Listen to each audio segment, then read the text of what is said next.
Good morning, viewers and listeners of Concerned Citizens Media. Thank you again for joining me. I always appreciate your presence. So I will share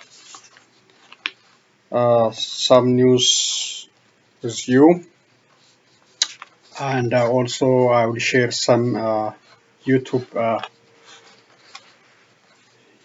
YouTube presentation about OLA capturing some child soldiers from Ethiopian army, although also some oil activities plus other couple of other two videos.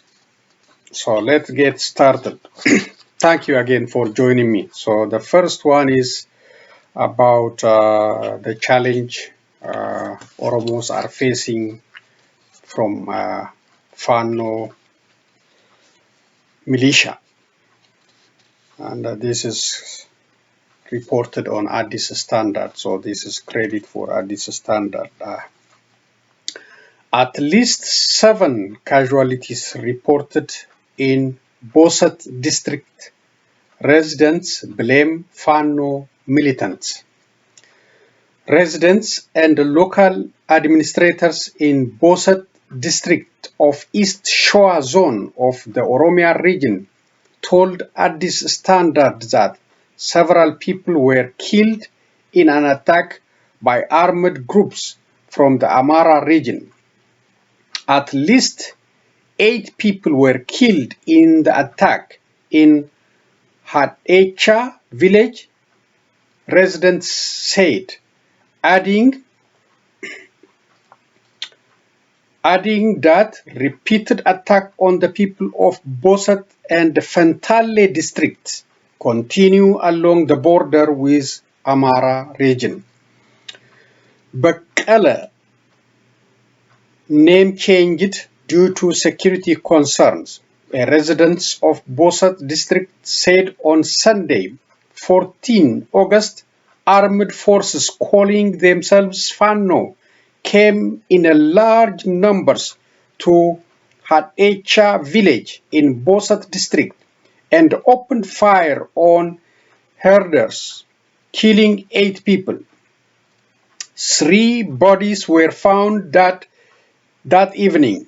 4 bodies were found the next day morning and 1 on Tuesday morning. 1 person was injured by a blow to the arm. They even committed horrible acts against the bodies by slaughtering them so that they will not be buried.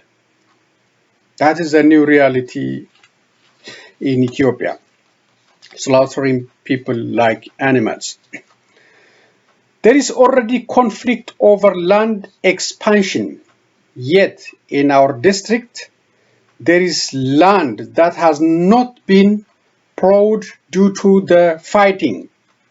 They are also displacing our people in various places and farming on their land.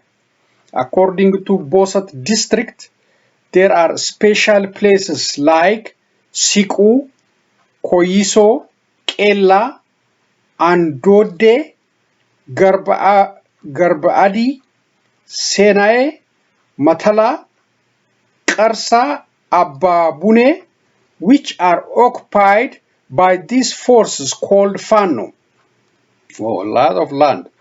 They also occupy the area called Acharan in Hadecha village, Bakala commented. According to him, the situation is still frightening even after the National Defense Force arrived at the scene following the attack that killed 8 people. They still monitor the movement of our people from the mountains because the ground they occupy is high.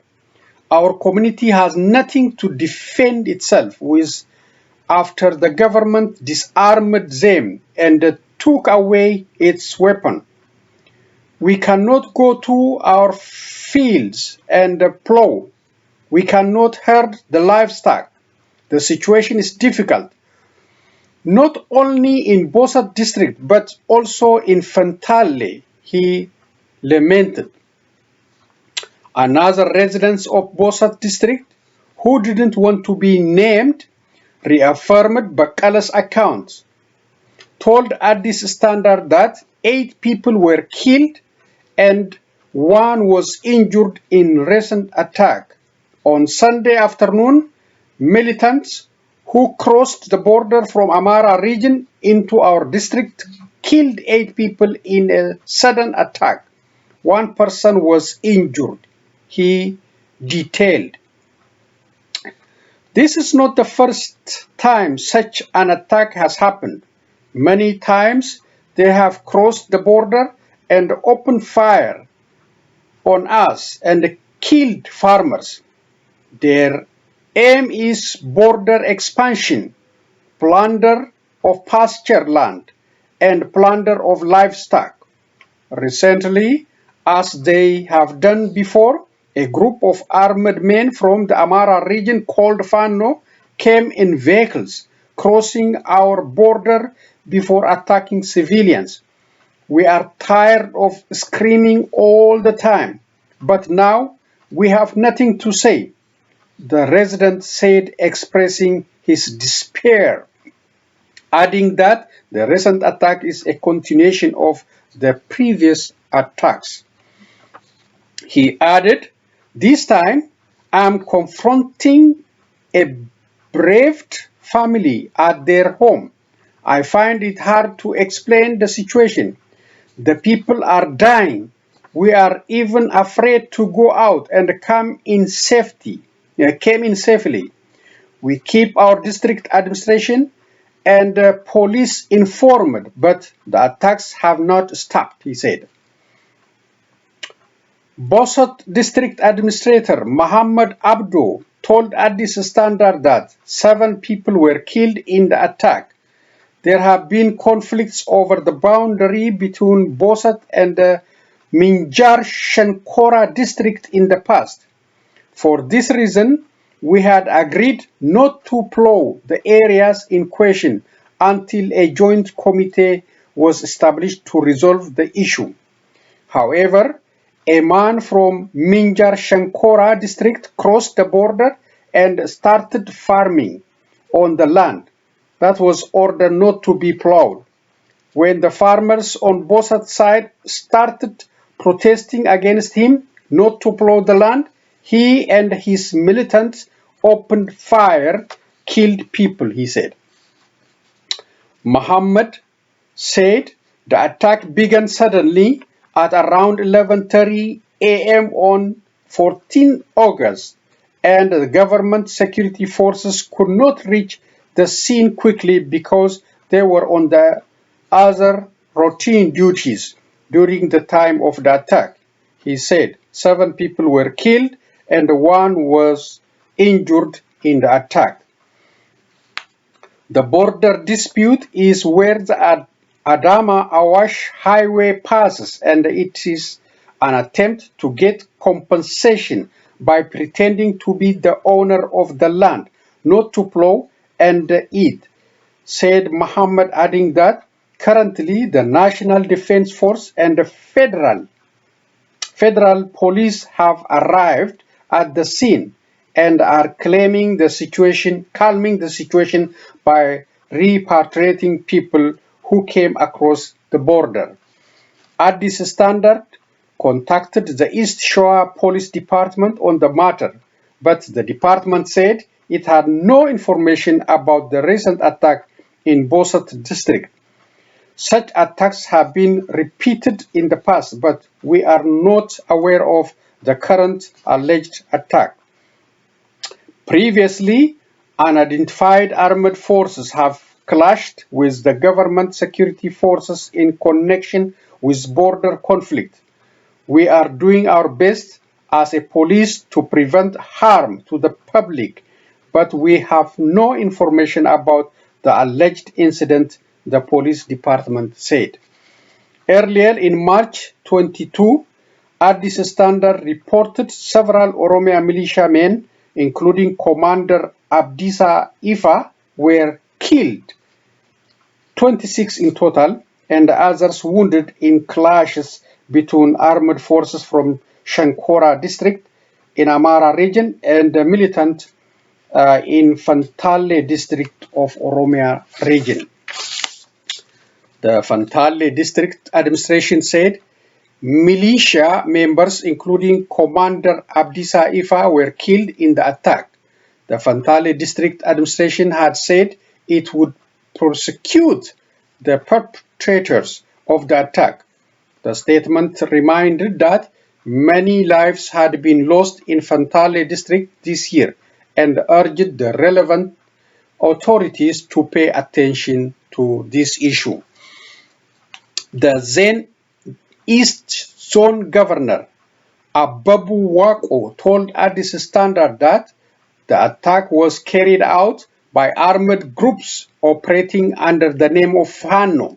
He said 26 people, including 2 federal police officers and a driver, were killed in the attack. The Oromia Regional State said in a statement on 30 March that the attack killed militiamen and the federal police that were on duty. The state government said the attack was carried out by insurgents operating in the Minjar Shankora district of Amhara region. The head of the communication office, the Oromia Regional State, Hailu Adunya said in a statement he gave on 11th April regarding the insurgent movement in the region that Amhara insurgents are causing damage in various ways.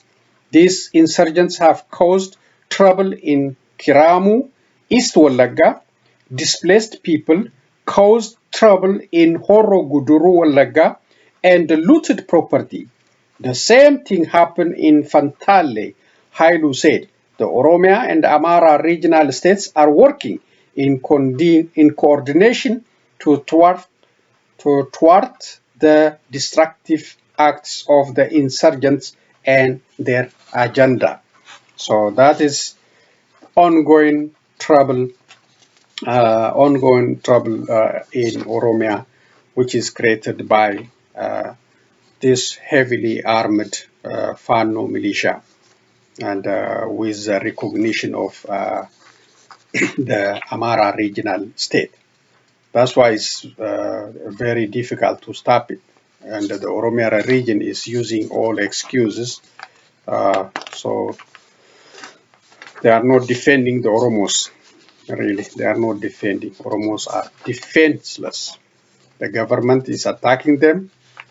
Those forces crossing from other region and attack them. So they are in a very bad shape. Very bad shape. And I have the names of the 7 people killed in this attack. So I will read these names just for the record. 1, Inda Roba. 2, Mengistu Gurumu. 3, Fantasa Ulato. 4, Malka Ulato. 5, Shambali Nugusu. 6, Roba Gada. 7, Buruse Yami. So these are the 7 people. Their names is circulating on social media, killed by Amhara Fano militia. This heavily armed, financed by Amhara regional state, and they're just crossing to the Oromo region with the expansionist agenda and killing Oromos, destroying Oromo properties, and without any accountability. And the Oromia region is not defending the Oromos. They are using different excuses, and they're talking about bringing them to justice. Since March, how many months now? Nobody was arrested. and these people are still coming across the region and attacking, killing Oromos and destroying their properties. So Oromos are in a very bad shape anyway. This is about Tigrayans. They have been in jail, in legal jail in Afar region. Now they start coming out and returning to Abala. Thousands of Tigrayans who were forcibly kept in detention camps in Samara in Afar regional state began returning to Abala town. The OCHA, United Nations Human Rights, I don't know, OCHA, UNOCH, tweeted a photo with information today in Samara, Afar region, the return of thousands of internally displaced people to Abala town began. The return operation will continue over the next couple of weeks. OCHA is working with partners to ensure safe transition for returnees. In June this year, the Ethiopian Human Rights Commission documented the detention of around 9,000 Tigrayans who were held illegally and unconstitutionally since December 2021 in Samara and Agatina camps in the town of Samara, Afar regional state. The commission has called for the immediate end to the detention. The Tigrayans who spoke with Ethiopian Human Rights Commission's monitoring team said they had been evicted from their homes and they were being held without their consent. They were taken from 3 districts in the Afar region bordering Tigray, namely Abala, Koneba, and Berhale. In connection with the civil war, local authorities said they were held for the purpose of their own security and in connection with suspicion of crimes. However, Ethiopian Human Rights Commission's report revealed that there were 8,560 people in the 2 camps and the men and the women were separated, forcing members of the same family to live apart. The extremely limited availability of humanitarian aid and medical services caused epidemic-like diseases in the camp, including loss of lives. And it is exacerbated by the fact that they are not allowed to receive medical facility except for women for when a woman is to give birth. Ethiopia Human Rights Commission said that. So, but the good thing is, according to this report,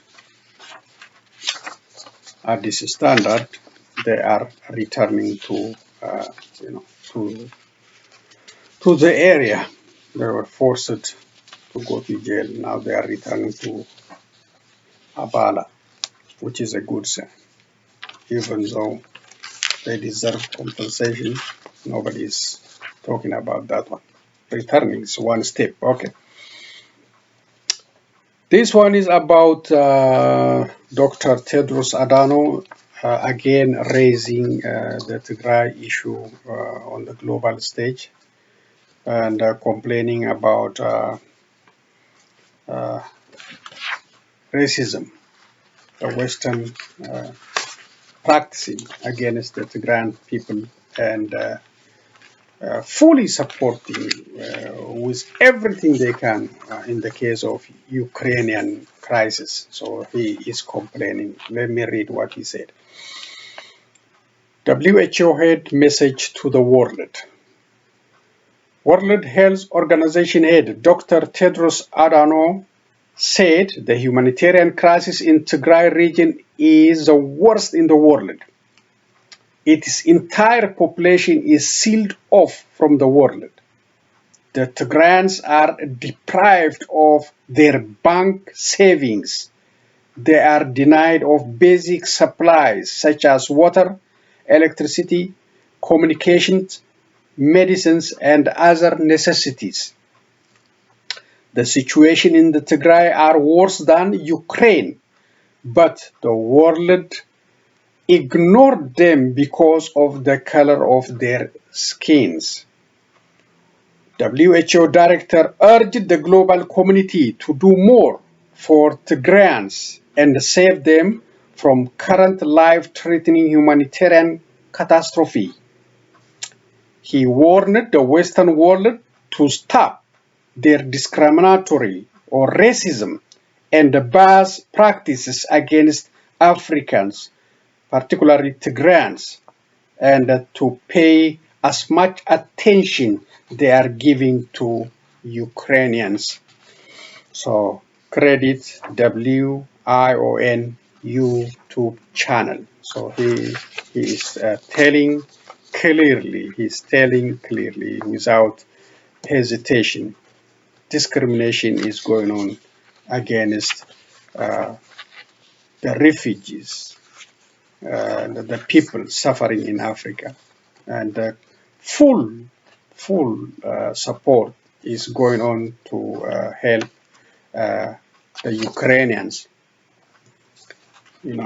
So Africans deserve much better treatment, or at least we need attention.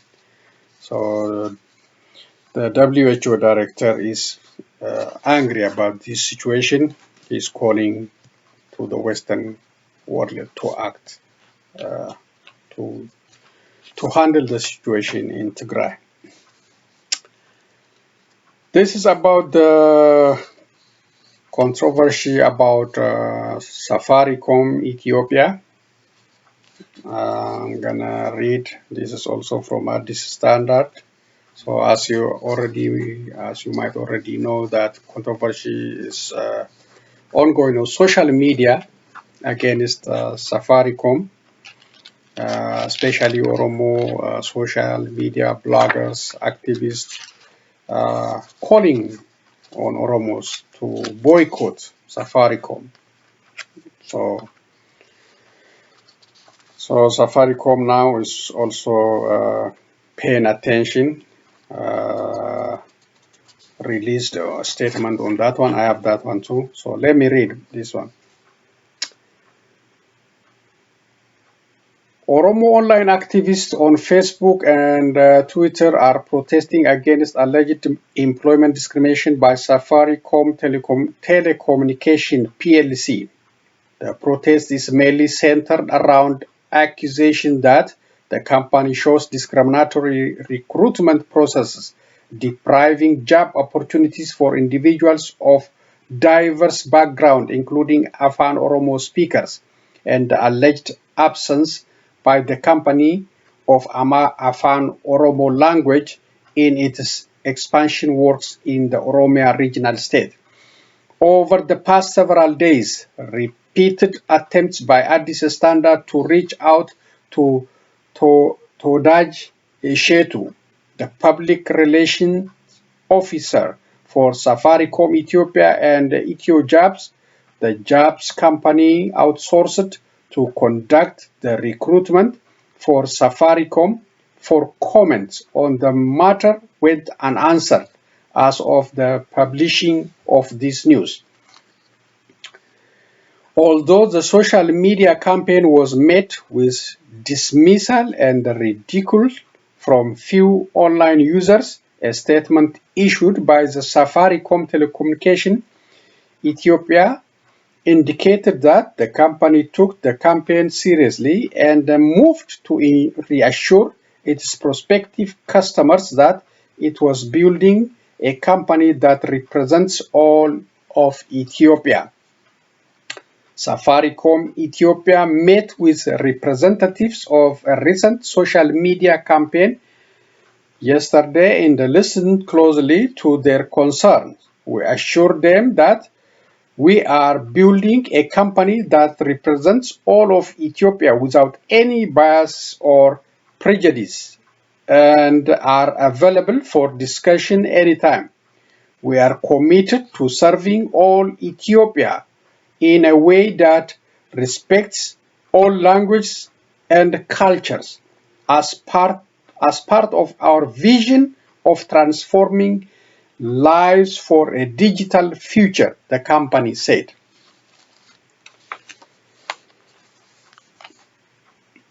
Pictures have how it started. Pictures have surfaced online, supposedly showing messages of Safaricom telecommunication Ethiopia on billboard in parts of cities and towns in Oromia region without the use of Fano, the official working language of the Oromia regional state and one of the widely spoken language in Ethiopia. A video posted on the Facebook page of Gammada Olana, a social media influencer and one of the campaigners, showed a short video showing individuals tearing what appears to be Safaricom poster from a shop. Gammada is one of the representatives who met with Safaricom officials. Abdissa Bacha is one of the leading members of the social media protester campaign. All the people of this country should get equal opportunities. As citizens of a country, we want to participate in activities. When Safaricom enters the country, it is expected to reduce unemployment and create vast job opportunities for all.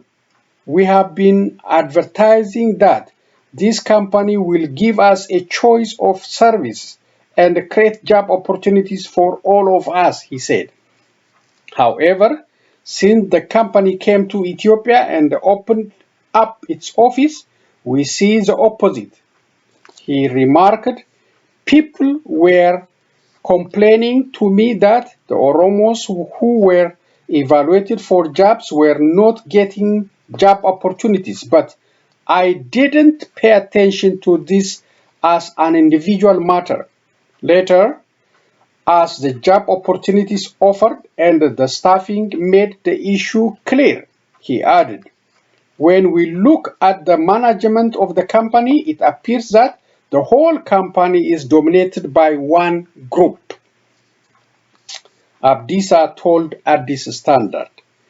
When asked to explain the goal of the online protest campaign, Abdissa said one of the objectives is for the organization to start using Afan Oromo for its operation and activities in Oromia region. Secondly, the employees and the representatives of the company should be local people from the area where the services are provided and who can speak the language. This means that no one should lose opportunity when there are many qualified people, he said. However, he cautioned that this does not translate into saying the company should hire unqualified people.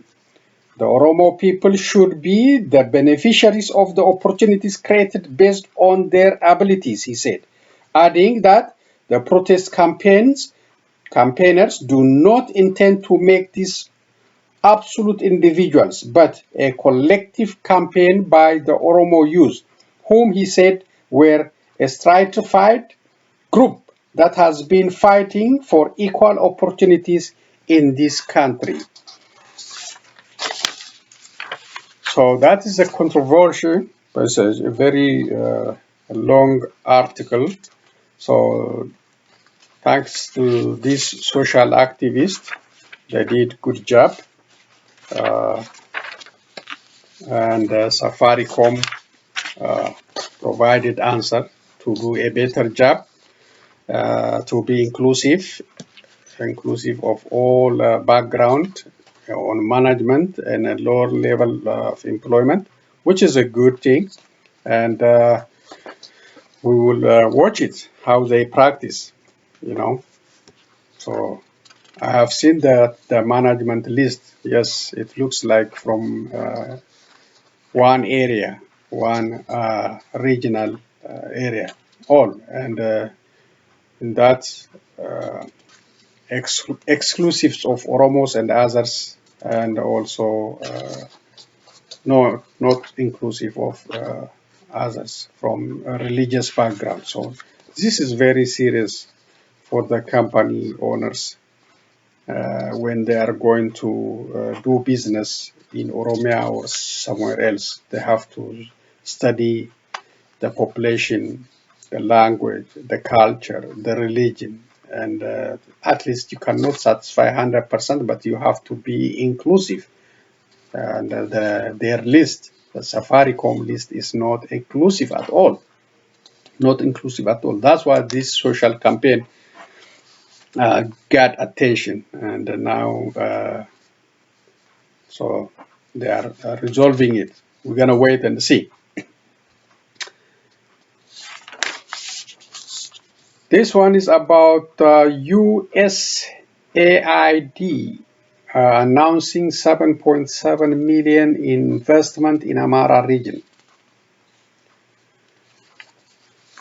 The United States Agency for International Development, USAID, Ethiopia Mission Director Shane Jones announced a new 7.7 million investment to train the next generation of 750 Ethiopian disaster risk management professionals at Bahar Dar University.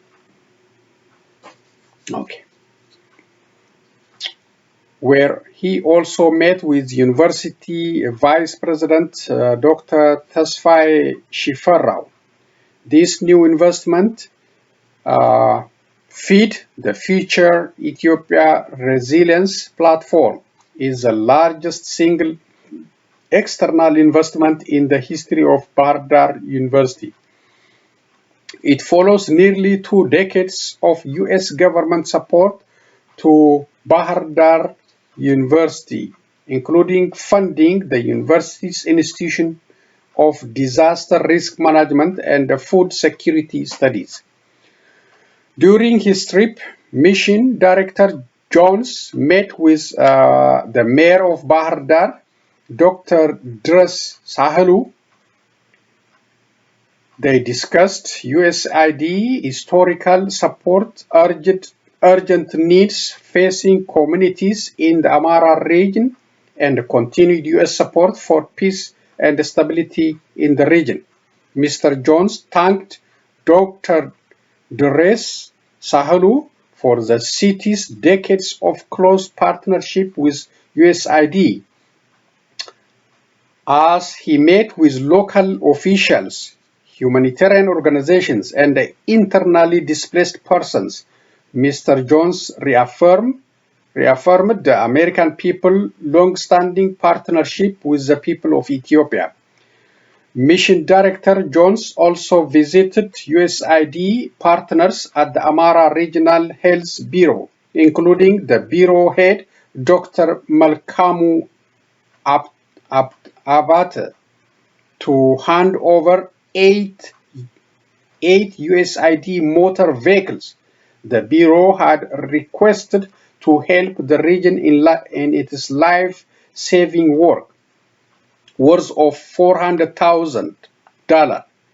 These vehicles will be used to deliver essential medicines and medical equipment to health facilities and to transport doctors and medical staff to the hardest to reach areas in Amhara region. Mr. Jones discussed the United States government support for the Amhara Regional Health Bureau, which includes over $4 million to provide emergency medicine and repairs to health facilities damaged by the northern conflict. Lastly, Mr. Jones visited the Organizations for Rehabilitation and Development in Amhara, where he met with Organization Rehabilitation Development Agency Executive Director Alamayo Wase and the representatives of internally displaced people, IDPs, and the host communities in the Amhara region. Over a shared fasting lunch, Mr. Jones listened to IDP and the community representatives concerned, spoke about the ongoing efforts by the U.S. government to provide life-saving assistance, and learned more about the USAID can better support people across the region. The United States is devoted to the health, welfare, and prosperous future of the people of Ethiopia. In 2021, USAID invested more than 1.2 billion across the country in humanitarian and development aid. In the Amhara region alone, the American people have provided over 430 million in humanitarian and development aid in the last 2 years. This is another example of cooperation between the Amhara people and the people of Ethiopia. No, American people, sorry. The cooperation between the American people and the people of Ethiopia. Credit again at this standard. Okay. Yeah, that's a good thing.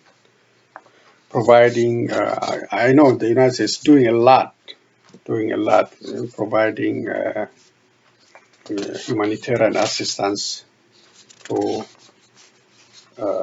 life challenged areas, drought-stricken farming areas, and those impacted by the war. So they are doing good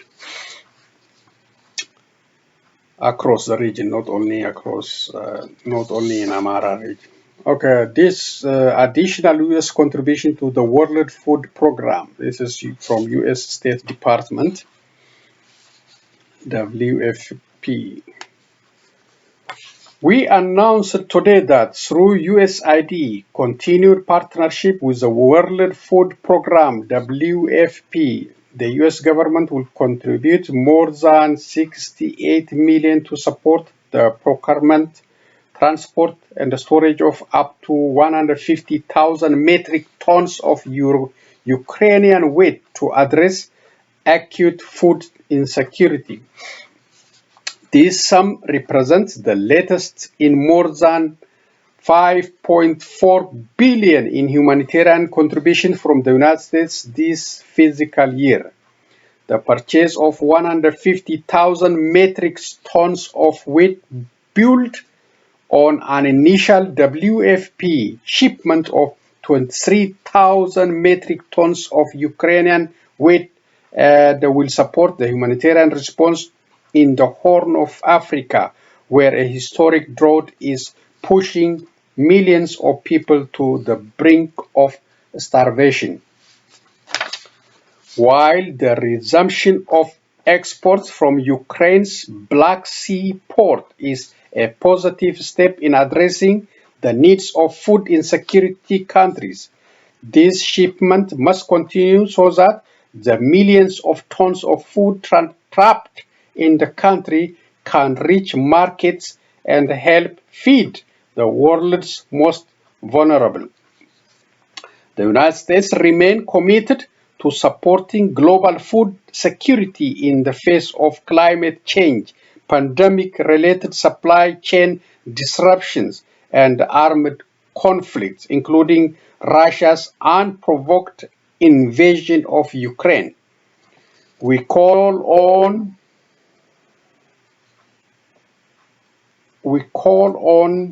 all countries to increase humanitarian and development assistance in support of food security efforts and take trade facilitating action, such as lifting of export restrictions to support the free flow of agricultural goods and commodities.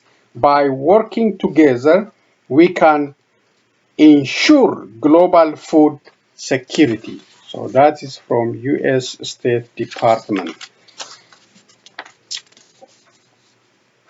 This one is about freedom expression and the challenges in Saudi Arabia. the freedom we are enjoying,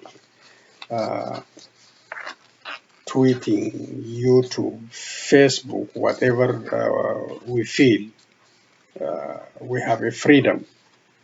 We have to challenge our government, to comment our government's work, to indicate their fault doing.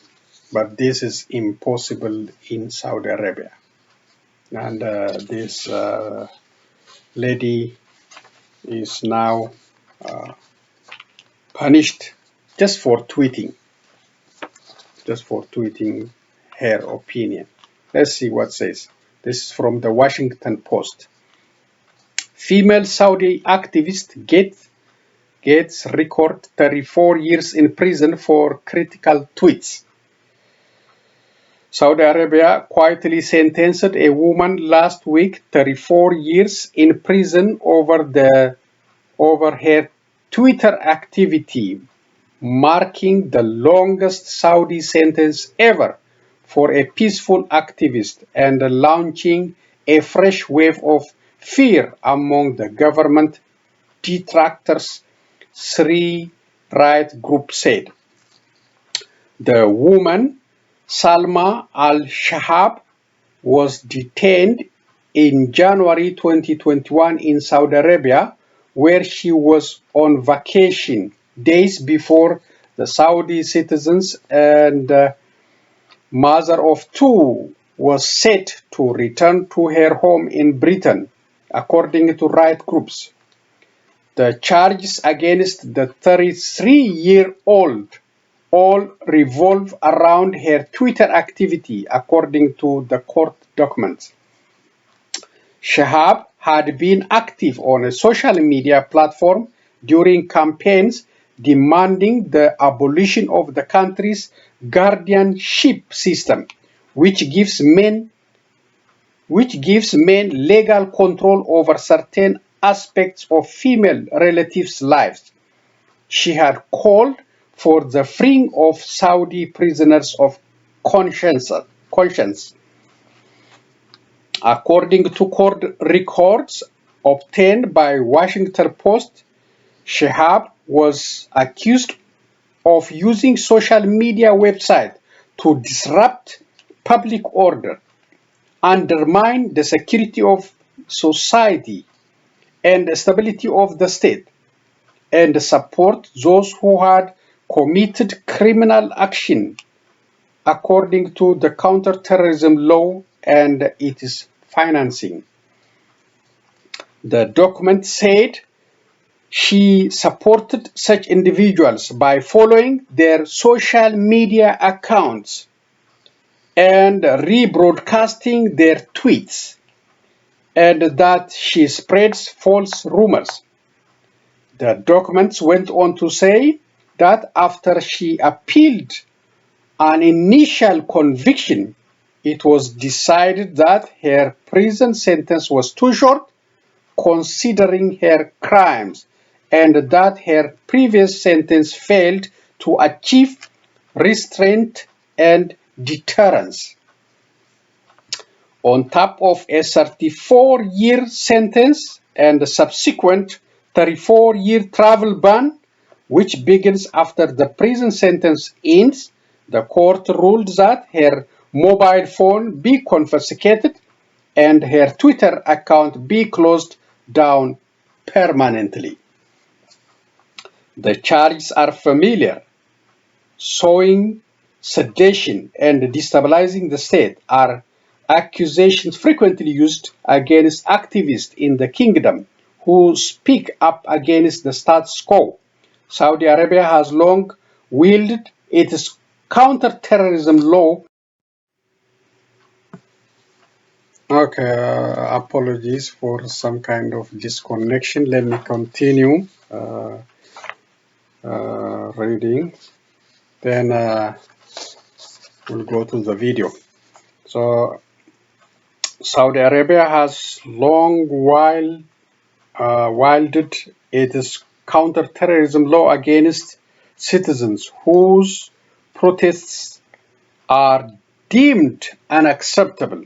especially if they criticize the de facto ruler, Crown Prince Mohammed bin Salman. So that is the price you pay in a democratic country for expressing your view, for tweeting, or for expressing something on a Facebook or on YouTube. That's the challenge you're facing, especially in countries like Saudi Arabia, Egypt, and other countries who are very sensitive for who cannot tolerate democratic values, freedom of expression. Ethiopia is heading also in that direction. Abiy cannot tolerate criticism, and he would shut down the media. He arrests journalists. It's the same thing.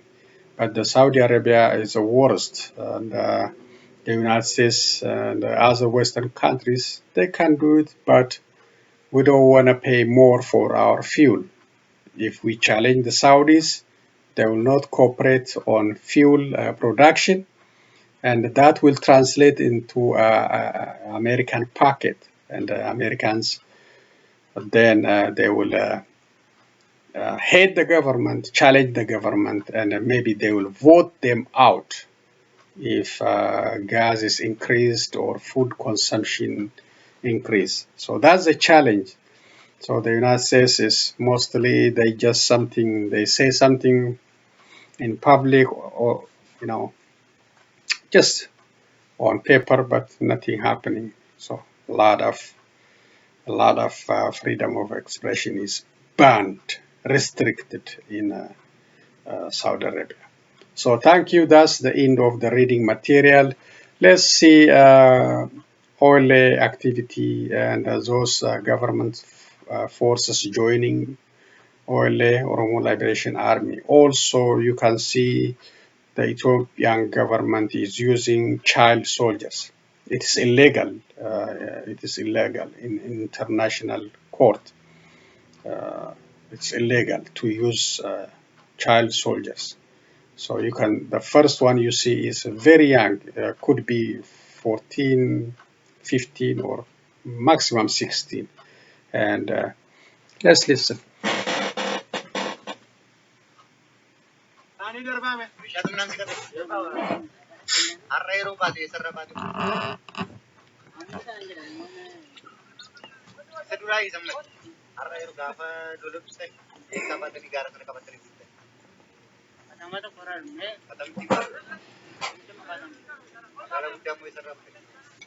This is very young. You see him very young. This is a very young soldier surrendered to or captured by Oromo Liberation Army.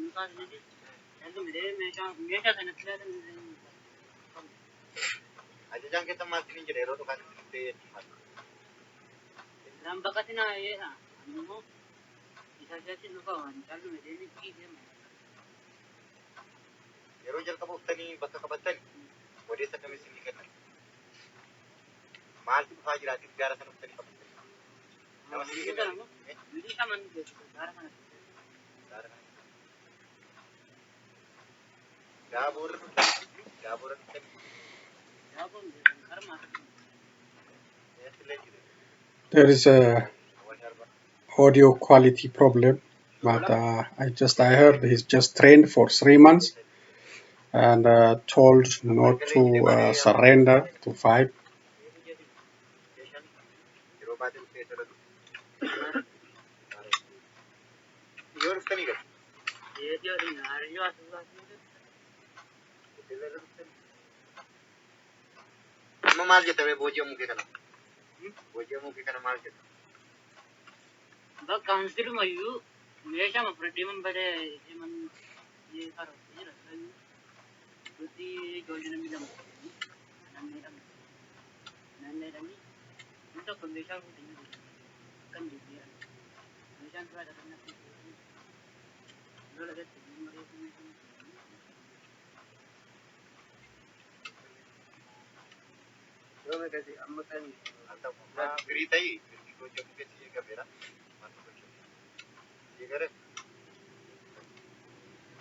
Ani jarga chanin jedhama waraana bilisummaa Oromoo zoonii lixaa keessa socho'uudha.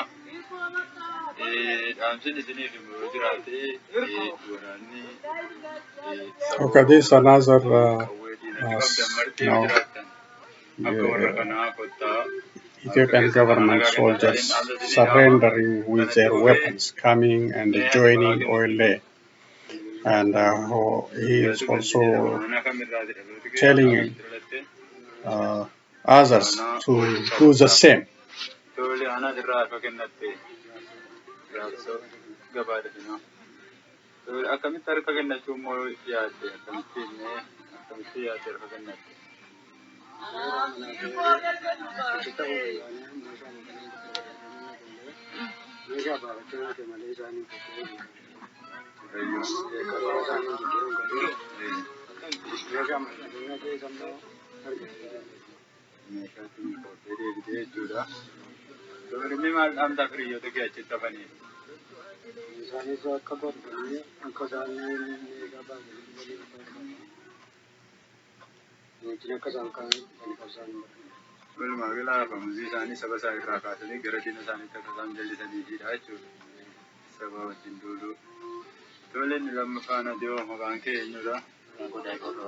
So these two, came from the Ethiopian government army with their weapons, as you can see, and also calling upon others to do the same instead of fighting their own people, instead of killing their own people.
This is, I think, all the forces crossing the river, or some kind of.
It's not clear if they are swimming or crossing.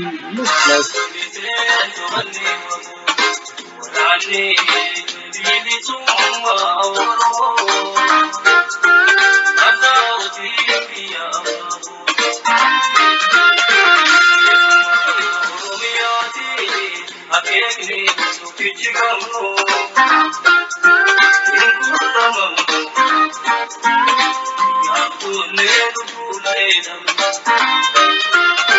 this one is oil forces are on march.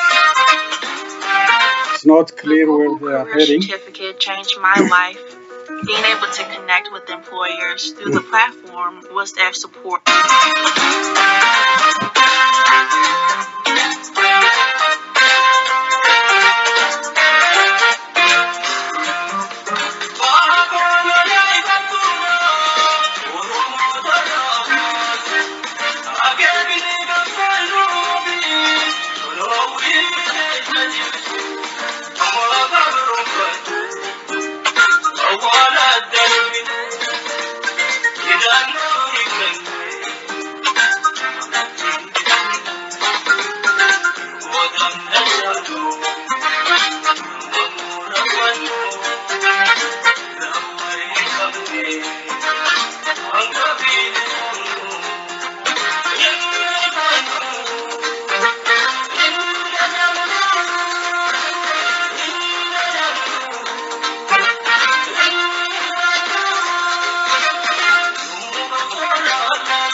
Okay, that's the oil activity. They are marching,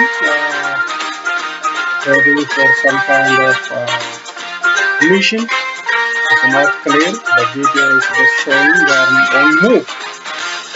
So let's continue to the next.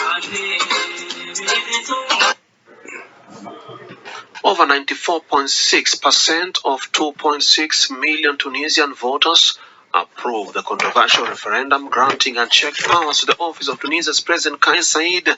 The turnout was considered very low at 30.5%.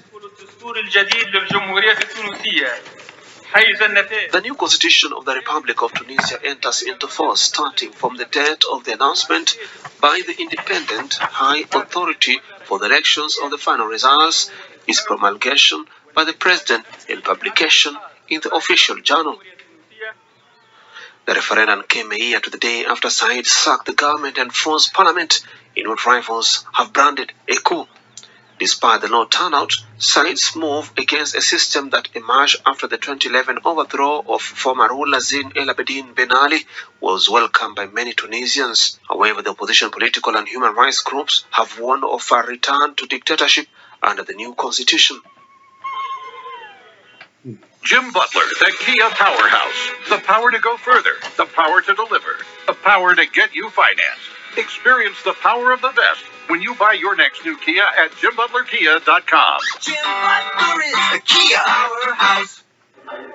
Mali has asked the UN Security Council for an emergency meeting to stop what it describes as acts of aggression by France in the form of violations of its sovereignty, support for jihadist groups, and espionage. The Malian Ministry of Foreign Affairs distributed Wednesday to journalists a letter addressed by the head of diplomacy, Abdoulaye Diop, to the Chinese presidency of the Security Council. Mali reserves the right to use self-defense if French actions persist. In accordance with the UN Charter, the minister said. Mr. Diop denounced in the letter what was described as the repetitive and frequent violations of the national airspace by French forces and the flights of French aircraft engaged in activities considered as espionage and attempts to intimidate. The junta in power in Mali since the August 2020 coup has turned away from France and its allies to Russia. The letter is dated August 15, the date of the departure of the last French soldier in Mali after 9 years of engagement against the jihadists. Okay, thank you, African News. And the Tunisia amendment to give unrestricted power to the president is not a good sign. It's a sign of dictatorship. There should be a limit on those authorities, at least term limit. If it's 5 years or 10 or 4 years, it should be limited 2 terms. That's why we have a problem in Africa. There is no term limit, and those supporting the government using all the resources to extend the term limit, like in Zimbabwe and Uganda. That's installing a dictatorship on yourself. Now you might be celebrating now, but it's not a good sign. So Tunisia is heading in the wrong direction.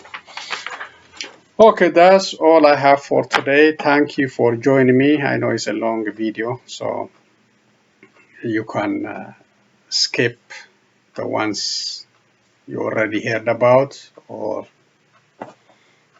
you don't want to watch them. It's up to you, but I made all this for you. Thank you again for joining me. I will be back with other news updates. Be safe and so long, everyone.